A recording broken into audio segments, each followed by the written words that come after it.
한 분이 이런 퀴즈를 내었습니다.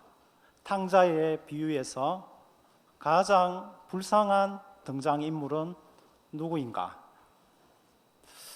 첫째 아들이 가장 불쌍하다고 했습니다. 아버지께 잘 순종하고 그렇게 잘 따랐는데 둘째 아들이 돌아오니까 둘째 아들에게 또 온 마음을 쏟고 있으니까 첫째 아들이 제일 불쌍하다. 또 어떤 분은 둘째 아들이 불쌍하다. 왜냐하니까 얼마나 인생의 그 바닥까지 가서 돼지 치고 그 돼지 우리에서 돼지 먹는 음식을 먹고 그렇게 지냈으니까 얼마나 불쌍하냐는 겁니다. 그러니까 어떤 분이 아니다, 둘째 아들은 전혀 불쌍하지 않다. 자기가 하고 싶은 대로 다 하고 살았는데 뭐가 불쌍하냐라는 이런 대답도 나왔습니다. 그러니까 어떤 한 분이 아버지가 제일 불쌍하다. 이런 불효자를 둔 아버지가 제일 불쌍하지 않느냐라는 것입니다. 그래서 갑자기 한 분이 손을 번쩍 들더니 큰 소리로 모두 다 틀렸습니다 라고 합니다. 정답은 살찐 송아지.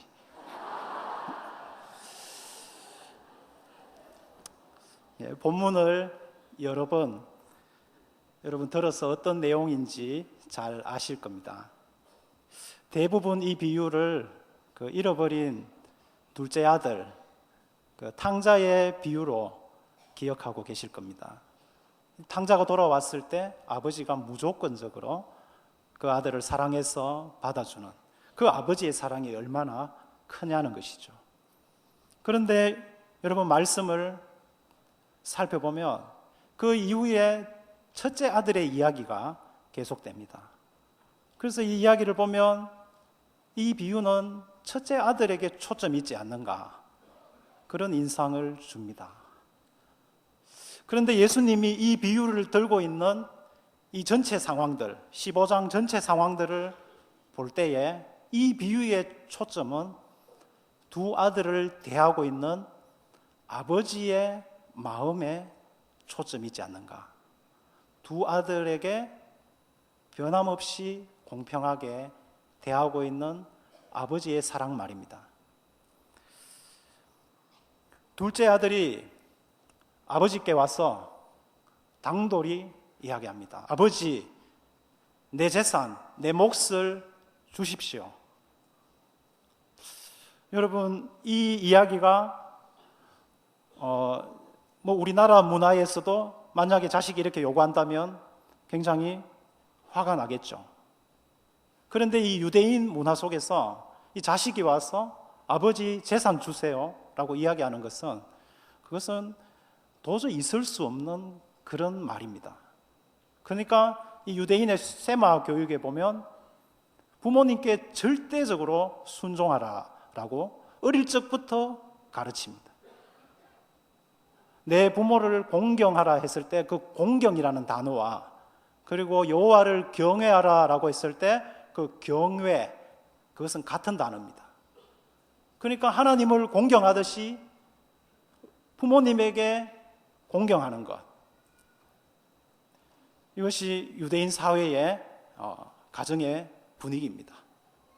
그런데 이 자식이 지금 와서 아버지 내 몫의 유산을 주십시오 라고 하니까 이 얼마나 배은망덕한 상황입니까? 또 재산 분배는 그 아버지가 죽었을 때 하는 것이지 살아있을 때 재산 요구를 하는 것은 아버지를 모욕하는 그런 행위입니다. 마치 아버지가 지금 좀 죽었으면 좋겠다 하는 이런 마음을 이 아들은 가지고 있는 것입니다. 둘째 아들은 재산을 받아서 먼 나라로 갑니다. 그리고 그 아버지로부터 받은 재산을 다 허비해버립니다. 허비해버리고 아무것도 없습니다. 그러니까 이제 돼지 우리에 가서 돼지를 치는 신세가 되었습니다. 배가 너무 고파서 돼지가 먹고 있는 그 지엽 열매를 돼지보다 먼저 가서 먹으려고 하는 자기 인생의 가장 밑바닥에 떨어졌을 때 그가 정신이 번쩍 드는 겁니다. 내 아버지 집에는 엄청나게 풍족한 것들이 많은데 거기 있는 품꾼들은 다 풍족히 잘 지내는데 내가 왜 여기서 이러고 있느냐는 것이죠. 그래서 이 아들은 계획을 세웁니다. 내가 아버지께로 가서 내 자식의 신분은 이제 크게 잘못했으니까 그것은 없이 해주시고 그 가정에 품꾼으로 써달라고 말씀드려야겠다라고 계획을 합니다. 둘째 아들이 집이 보이는 곳에 이릅니다. 그런데 아버지는 아들을 보고 달려옵니다. 아들에게 뛰어와서 그 아들에게 달려들어서 그 아들을 불쌍히 여기며 척은히 여기며 격정적으로 포옹하십니다. 아들은 아버지께 제가 죄를 지었는데 어떻게 아버지 이럴 수 있습니까? 저를 품꾼으로 그냥 보십시오. 그래서 아버지는 제일 좋은 옷을 입혀라. 제일 좋은 옷을 입히라는 것은 이 가정에서 이제 이 아들의 이 지위가 회복됐다라는 의미입니다. 그리고 손가락에 반지를 끼워라. 이 반지를 끼우는 것은 이제 너 내 자식으로 다시 인정한다라는 언약의 표시입니다. 그리고 잔치를 베풀어서 살찐 송아지를 잡아서 이 살찐 송아지가 계속 나옵니다. 예수님이 3번 이야기하거든요. 이 제산의 핵심입니다. 가장 핵심인 이 가장 좋은 것으로 마을 사람들을 초대해서 잔치를 베풀라는 것입니다. 그리고 아버지는 기쁨을 이기지 못하며 이렇게 말씀합니다. 내 아들은 죽었다가 다시 살아났으며 내가 잃었다가 다시 얻었노라. 이 아버지의 마음. 이 비유가 이 둘째 아들, 이 탕자의 비유, 이것으로 이야기를 맺는다면 예수님이 여기까지만 이야기했을 것입니다. 그런데 비유는 첫째 아들의 이야기로 계속됩니다.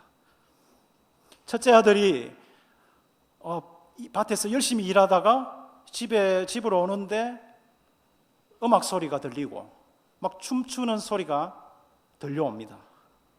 그래서 한 종을 불러서 이게 지금 무슨 일이냐 라고 물어보니까 종이 이야기합니다. 당신의 동생이 돌아와서 지금 아버지가 무척 기뻐서 잔치를 열었습니다. 이때 이 첫째 아들은 대노합니다. 노합니다. 분노가 막 끓어오르면서 화를 냅니다. 그리고 그 잔치에 집에 들어가지 않고 그는 바깥에서 화를 내며 욕을 하면서 그렇게 있습니다. 그런 상황에 아버지가 나왔어. 마을 사람들이 다 지켜보고 있는 그 속에 이 아들에게 이야기합니다. 이 아들이 그런데 왜 화가 났을까요?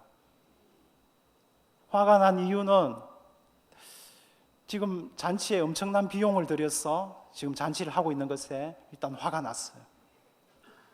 그러면서 이야기하죠. 내가 여러 해 아버지를 섬겨 명을 어김이 없거늘 내게는 염소 새끼라도 주어 나와 내 벗으로 즐기게 하신 일이 없더니 아버지의 살림을 창녀들과 함께 삼켜버린 바 된 이 아들, 동생이라고 하지도 않습니다. 당신의 아들, 이 아들이 돌아오매 이를 위하여 살찐 송아지를 잡으셨나이다. 이 둘째 아들은 이 동생은 전혀 생각지 않는 그런 아들입니다. 이 첫째 아들은. 그래서 지금 많은 비용을 들여서 잔치를 하고 있으니까 자기는 그렇게 아버지께 잘 순종하고 했는데 언제 나한테 이런 거 해준 적이 있냐는 거죠. 그러면서 막 화를 내고 있습니다. 이때 아버지가 나와서 이 아들에게 이야기합니다. 얘야, 내게 있는 것이 다 네 것이다. 이 죽었다가 다시 온 이 아들로 인해서 내가 기쁜데 함께 잔치에 참여하자. 그러나 첫째 아들은 막 화를 내면서 들어가지 않습니다. 마을 사람들 앞에서 공개적으로 아버지는 모욕을 당하는 이런 현장의 모습입니다. 이 비유가 이 첫째 아들과 둘째 아들의 이야기로 끝나는 것일까요?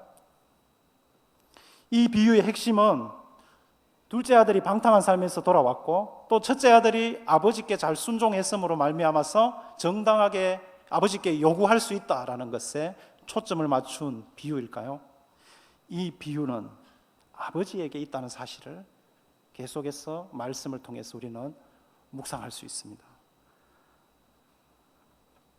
아버지가 어떻게 자식들을 대하는지 다시 한번 살펴보면요, 둘째 아들 재산 요구를 합니다. 이때 당연히 당시의 분위기라면 쳐서 죽여도 아무 문제가 없는 그런 상황이에요. 어떻게 아버지께, 하나님같이 여기는 아버지께 이렇게 아버지 죽었으면 좋겠습니다, 재산 주세요라는 이런 자세로 말이죠, 이 자식이 지금 다가오는 것이죠.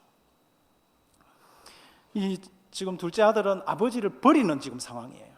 아버지를 버리고 내 혼자 잘 살아보겠다는 것이죠. 이 아버지는 얼마나 배신감을 느낄 순간이겠습니까? 얼마나 그동안 이렇게 이 둘째 아들이 여기에 표현되어 있지만은 얼마나 애를 먹인 아들이었겠습니까?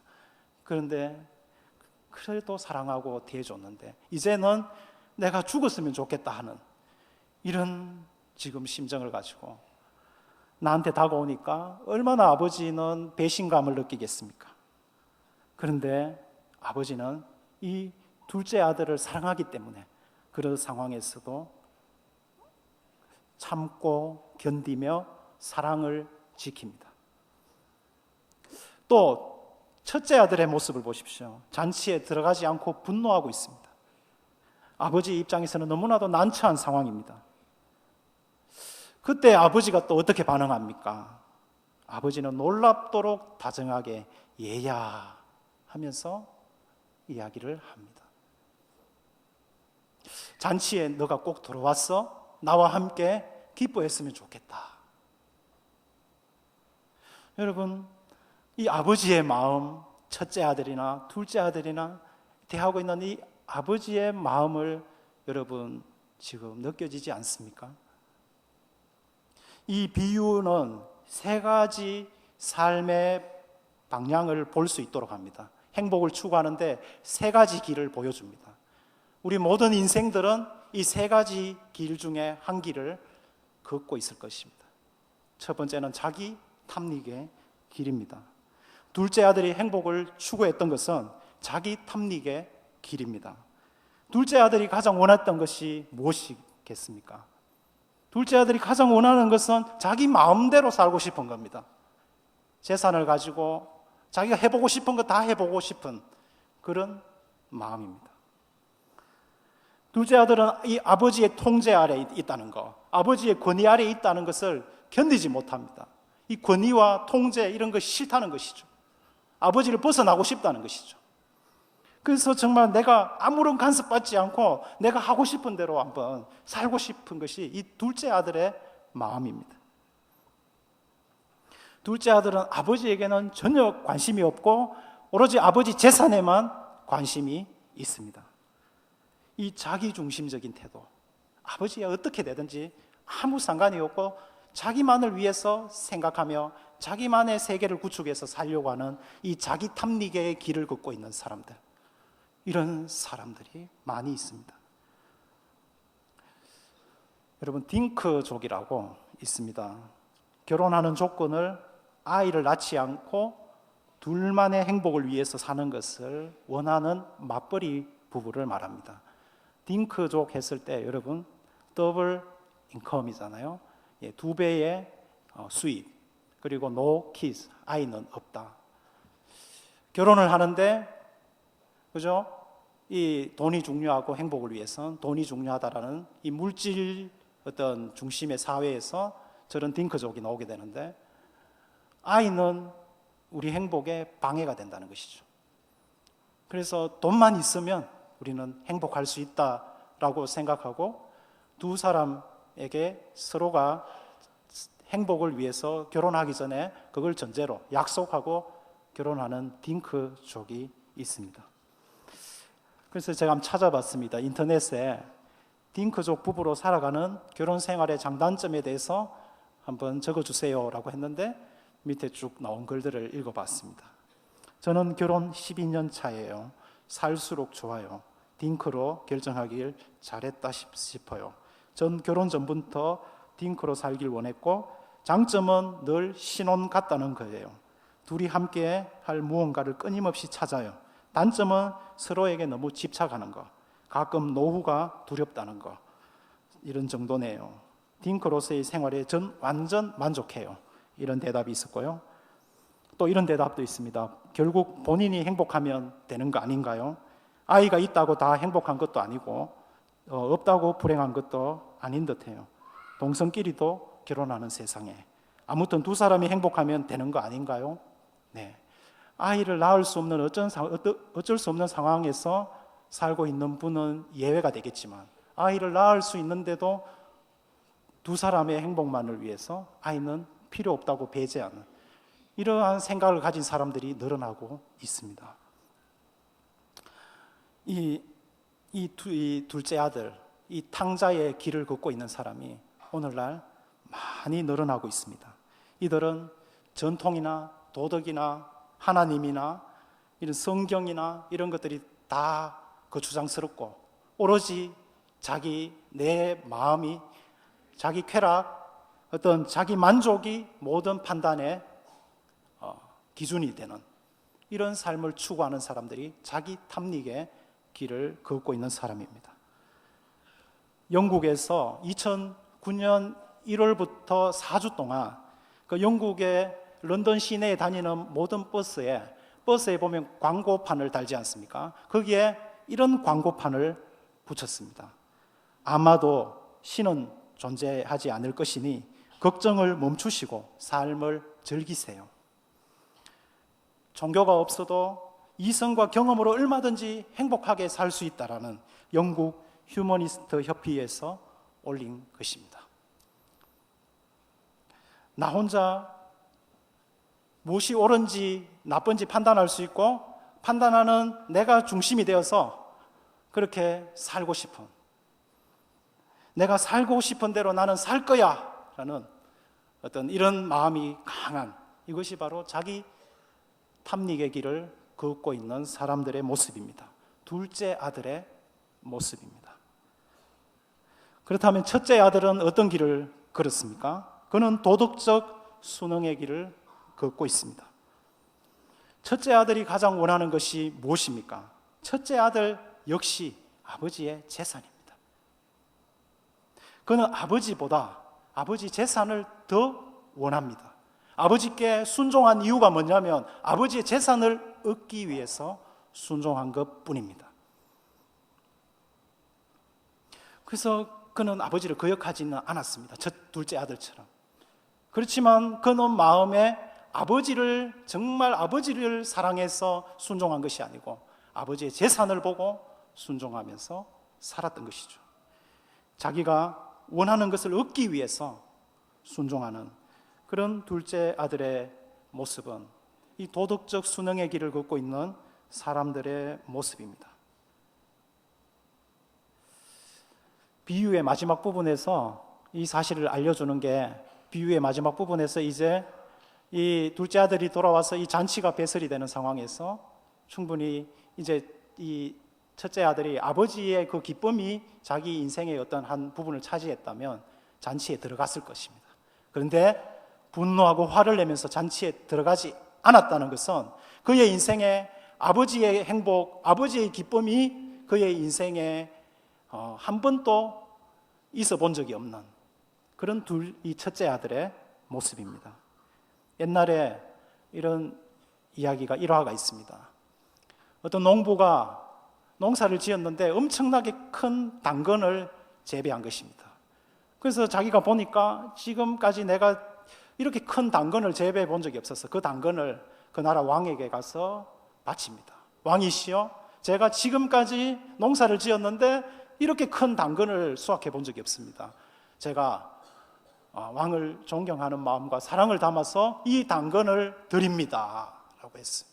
그러니까 이 왕이 너무나도 기쁘고 이 종이 하는 말 한마디 한마디가 너무나도 이 왕을 행복하게 했어요. 왕은 돌아가려고 하는 이 농부를 불러서 내가 너에게 큰 땅을 하사하노라 하면서 땅을 줍니다. 이것을 옆에서 보고 있던 한 귀족이 당근을 주는데, 저렇게 큰 땅을 주는데 더 좋은 걸 왕에게 드리면 더 좋은 걸 주지 않겠느냐 해서 자기가 기르고 있었던 말들 중에 검은 말 한 마리를 가지고 와서 이제 왕에게 줍니다. 왕이시여, 제가 지금까지 말을 길러봤는데 이렇게 훌륭한 말은 처음입니다. 이 말은 천리도 달릴 수 있는 그런 말입니다 하면서 왕에게 바쳤어요. 그러니까 이제 그리고 나서 왕은 고맙다라고 이야기하며 이제 아무 그 다음 이야기가 없는 거예요. 그러니까 이 귀족이 당황했어요. 그래서 왕이 그때 설명을 해줍니다. 설명해 주마. 그 농부는 나에게 당근을 주었으나 너는 너 자신에게 말을 주었다. 이렇게 대답을 했어요. 지금 첫째 아들의 아버지께 순종하는 태도가 이 이야기에 나오는 귀족과 같습니다. 첫째 아들의 신앙은 종교적이고 도덕적인 사람들의 모습입니다. 하나님을 닮아가고 알아가고 사랑하기 위해서 신앙생활을 하는 것이 아닙니다. 자기가 순종함으로 인해서 하나님께 내가 순종하는 이유가 뭐냐면 하나님 이런 복을 나한테 줘야 되지 않습니까? 라는 하나의 도구로 순종을 사용하고 있는 것입니다. 하나님을 한 번도 사랑한 적 없고 아버지를 한 번도 사랑한 적 없고 아버지의 재산, 하나님의 재산에만 관심이 있는 이러한 모습입니다. 내가 이렇게 의롭게 사는데 왜 하나님은 나에게 평탄한 길을 주지 않습니까? 라고 이렇게 이야기하는 것이 첫째 아들의 모습입니다. 첫째 아들은 집에 남아 있었지만 사실은 그가 동생보다도 더 아버지를 멀리 떠나 있었습니다. 동생은 물리적, 도덕적으로 떠나 있었지만 인생의 밑바닥을 경험하고 나서 자신이 길을 잃었다는 것을 기억하고 다시 아버지께로 돌아옵니다. 자기 발견을 했습니다. 그렇지만 첫째 아들은 지금 아버지 곁에 있지만 그는 아버지보다도 더 멀리 떠나 있는 것입니다. 왜냐하면 진짜 자기 상태를 전혀 보고 있지 못하기 때문인 것입니다. 오히려 이 방탕했던 둘째 아들이 오히려 자기 자신의 처지를 알고 아버지께 무릎을 꿇었던 그 아들이 더 지혜롭습니다. 첫째 아들은 아주 위험한 상태에 있습니다. 자기가 어떤 처지에 있는지 전혀 모르고 지금 화를 빡빡 내면서 아버지를 대적하고 있는 것입니다. 두 아들이 잘못되어 있음에도 불구하고 아버지는 그들 모두를 소중히 여깁니다. 자신의 사랑과 이 잔치 속으로 들어올 수 있도록 두 아들을 초대합니다. 두 아들과는 다르게 아버지는 아들 자체를 사랑합니다. 아들들은 아버지를 이용의 대상으로 되었지만 아버지는 아들 자체를 사랑합니다. 무한정포 주어도 계속 솟아나오는 아버지의 사랑, 하나님의 사랑입니다. 지리산의 구례마을에 가면 상사마을이라는 마을이 있습니다. 이 마을은 살고 싶은 농촌의 백선에 들어간 그런 마을입니다. 이 마을에 사시는 분들은 모두 장수합니다. 굉장히 오래 사십니다. 그런데 그 이유가 뭐냐고 하니까 그 마을에 가보니까 닭몰샘이라고 마을에 우물이 하나 있습니다. 그 닭몰샘을 과학자들이 와서 추출해 보니까 거기에 그 물속에 각종 미네랄, 광물들이 풍족해서 물이 굉장히 무겁습니다. 그 물을 마시고 사람들이 장수하고 있었던 것입니다. 이렇게 좋은 물을 마을 사람들은 공급받아서 그 마을은 참으로 행복하게 지금도 살고 있습니다. 본문의 아버지는 닭몰샘 같은 그런 존재이십니다. 닭몰샘 같이 계속 좋은 물을 공급하고 있는 아버지. 두 아들은 완전히 고갈된 마음의 상태에 오히려 나쁜 물을 마시고 그렇게 죽어가고 있는 그 아들들에게 아버지는 닭몰샘같이 맑은 물을, 깨끗한 물을 먹입니다. 세상에 알 수 없는 맑은 물, 사랑의 샘물을 아버지는 공급합니다. 미국의 리디머 처치 교회의 목사님이신 팀 켈러라고 합니다.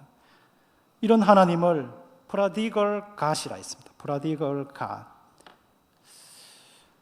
이 프로디걸이라는 단어가 저기 소개되어 있지만 앞뒤 가리지 않고 낭비하는, 남김없이 다 써버린, 그러니까 프로디걸 선이 맞는데 프로디걸 갓이라고 한 것은 역설입니다. 도무지 하나님은 계산할 줄 모르고 마치 낭비하시는 것처럼 보이는 사랑을 베푸시는 분이십니다. 매일 집 나간 아들을 계속 기다리며 동구 밖에서 하염없이 기다리시는 그 아버지, 아버지께 분노하여서 마을 사람들 앞에서 공개적인 모욕을 주고 있는 이 첫째 아들의 그 모습 속에서도 아버지는 프로디걸 갓입니다. 앞뒤 가리지 않고 정말 낭비하는 것 같은 그런 사랑으로 두 자녀를 대하는 것입니다. 어떤 일을 할 때에 보통 사람들은 결과를 보고 판단합니다. 겉으로 나타나는 결과죠. 좀 더 지혜로운 사람은 과정도 살핍니다. 과정에서 어떤 과정들이 있었는가. 보통 대부분의 사람들은 과정과 결과를 보면서 판단을 합니다. 그러나 가장 지혜로운 사람은 동기를 살핍니다. 예수님 당시에 바리새인들과 많은 율법학자들은 모두 다 이 결과만 보고 사람을 판단하고 그렇게 했습니다. 예수님은 오셔서 동기를 이야기했습니다. 그것이 우리에게 전해진 복음입니다. 동기를 살피면서 이 전체를 보는 사람이 가장 지혜로운 사람입니다. 이 비유에서도 각자의 동기를 살펴보면 마음이 적나라하게 드러납니다. 둘째 아들과 첫째 아들은 둘 다 이 마음의 동기가 뭐냐면 자기만을 위한 이기심입니다. 아버지와 어떻게 되든 상관없고 자기만 살면 됩니다. 자기 중심적인 삶을 구축하는 것에 온 마음이 빼앗겨 있습니다. 한 명은 방종하며 탐닉적으로 살았고 한 명은 질서를 지키면서 자기 중심적으로 살았습니다. 한 명은 더럽게 죄를 짓고 한 명은 교양 있게 죄를 지었습니다. 반면에 아버지의 동기는 뭡니까? 그것은 닭몰샘 같은 사랑입니다. 사랑의 동기로 자식들을 대합니다. 두 아들의 있는 모습 그대로 받아들이고 사랑으로 설득하고 있습니다. 사랑하는 성도 여러분, 우리는 마음의 동기를 살펴야 합니다. 아버지처럼 변함없는 사랑이 가득하기를 축복합니다. 세상에는 둘째 아들이 많습니다. 교회 안에는 첫째 아들이 많습니다. 동기 면에서 살폈을 때에 모두 자기중심적입니다. 아버지와 어떻게 되든지 자기만 행복하면 됩니다. 이 본문에서 15장 앞부분을 살펴보면 둘째 아들은 세리와 창기들을 비유하고 있습니다. 그리고 이 가르침을 듣고 있는, 예수님의 가르침을 듣고 있는 이를 못마땅하게 여기는 바리새인들과 율법학자들이 있습니다. 이들은 첫째 아들입니다. 둘째 아들은 아버지의 품을 떠나서 방종하며 사는 죄인들입니다. 허무한 세상에서 굴복하며 방황하며 사는 사람들, 인생의 밑바닥 속에서 어떻게 해야 될지 모르는 그러한 상황에 있는 사람들, 교회에 나오다가 사람 때문에 시험이 들어 신앙을 버리신 분들, 이 모두가 둘째 아들의 모습입니다. 여러분 혹시 이 자리에 둘째 아들의 모습으로 앉아있지는 않습니까? 기억하십시오. 둘째 아들을 맞이하는 아버지의 모습입니다. 지금 이 순간 아버지 하나님은 여러분의 어떤 조건 때문에 사랑하는 것이 아니라 있는 모습 그대로 여러분 자체를 사랑하신다는 사실을 기억하시기 바랍니다. 바리새인과 율법학자들은 첫째 아들입니다. 여러분에게는 첫째 아들의 모습이 없습니까? 그 마음의 동기면에서 동생과 다를 바 없다라는 것을 기억하시기 바랍니다. 아버지를 한 번도 사랑한 적 없이 도덕적 의무를 수행하는 모습, 교회 안에 이런 첫째 아들이 많습니다. 도덕적 의무를 지키고 선행을 하는 목적이 뭐냐면 아버지의 재산입니다. 하나님, 제가 이렇게 의롭게 살았는데 왜 보상해 주지 않습니까? 또 저렇게 낭비하고 저렇게 지금 세상 가운데 죄를 짓고 살아가는 저 사람들을 왜 구원하시는 겁니까? 여러분, 이런 첫째 아들의 독선적인 태도가 나에게는 없습니까? 우리에게 두 가지 모습이 다 나타납니다. 왜냐하면 자기중심적, 자기 탐닉적으로 사는 모습이 우리 안에도 죄성으로 남아있기 때문입니다.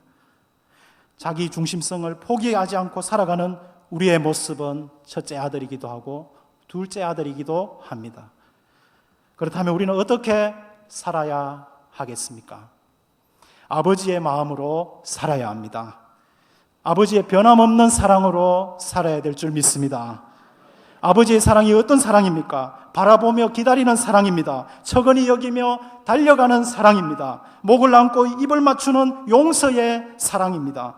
아버지는 이미 용서해 놓고 기다리고 계십니다. 새롭게 출발할 수 있는 그러한 새 옷을 입히고 반지를 끼우고 새 신을 신기는 사랑입니다. 살찐 송아리를 잡고 풍성한 잔치를 베푸시는 사랑, 그 사랑이 아버지의 사랑이요 우리 하나님의 사랑인 줄 믿습니다. 우리가 함께 이 찬양을 불러봤으면 좋겠습니다. 주님 마음 내게 주소서, 내 아버지 주님 마음 내게 주소서, 나를 향하신 주님의 뜻이 이루어지도록 주님 마음 내게 주소서. 보소서 보소서 주님, 나의 마음을 선한 것 하나 없습니다. 그러나 내 모든 것 주께 드립니다. 사랑으로 안으시고 날 새롭게 하소서. 보소서 보소서 주님, 나의 마음을 선한 것 하나 없습니다. 그러나 내 모든 것 주께 드립니다. 사랑으로 안으시고 날 새롭게 하소서. 주님 마음 내게 주소서. 내 아버지 주님 마음 내게 주소서. 나를 향하신 주님의 뜻이 이루어지도록 주님 마음 내게 주소서. 사람이 언제 변화될까요? 사랑할 때입니다. 사랑하면 변화됩니다. 사람이 변화될 수 있는 유일한 힘이 있다면 사랑의 힘입니다. 예수님께서 왜 십자가를 지셨습니까? 사랑하기 때문입니다. 더 깊은 뜻은 사랑만이 사람을 변화시킬 수 있는 힘이기 때문입니다. 여러분, 언제 회개하고 하나님 품으로 돌아왔습니까? 하나님의 사랑을 경험할 때 아닙니까? 왜 지금 더 변화되지 않고 있습니까? 하나님 사랑이 메말라 있기 때문입니다. 아버지의 마음으로, 하나님의 마음으로 변함없는 사랑의 길을 걸어가시기를 주의 이름으로 축원드립니다.